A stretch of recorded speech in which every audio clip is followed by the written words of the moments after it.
ఏలూరు జిల్లాలో ప్రసిద్ధి చెందిన ద్వారకా తిరుమల శ్రీ వెంకటేశ్వర స్వామి ఆలయంలో చోరీ జరిగింది. వివరాల ప్రకారం అలివేటి మండలంలో ఉన్న హుండీలో చేయి పెట్టి నగదు తీయడానికి ప్రయత్నించిన దుండగులు అయితే వెంటనే ఆలయ సెక్యూరిటీ సిబ్బంది దొంగల్ని పట్టుకుని పోలీసులకు అప్పగించారు.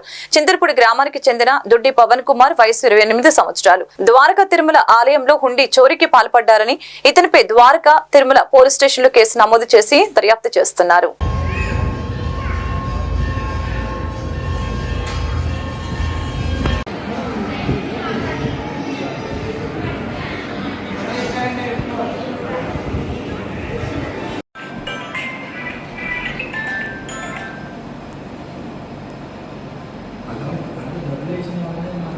ఒక అమ్మాయి వేసిన తర్వాత వేడి వచ్చాడు. బాబుకి కొంచెం నేనే ఫోన్ చేద్దాం అనుకున్నాను. పోయిన బాబుకి మరి గ్యాస్ట్రిక్ వైపు ఏంటో నీరసంగా ఉంది, కాలు చేతులు లాగేదని అన్నాడని వచ్చాడా?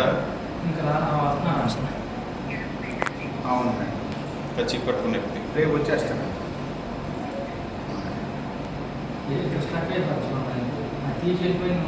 అంతవరకే ఉంది. ఏదో కట్టుకున్నాడు ఆల్రెడీ. ఇప్పుడు స్టార్ట్ చేయొచ్చా? స్టార్ట్ చేయాలి. ఇప్పుడు స్టక్ అయిపోవచ్చు, అలా పెట్టుకోండి. చేయబెట్టాడు, వెళ్ళిపోయాడు. అది స్టక్ అయిపోయింది. ఒకసారి ఒక 15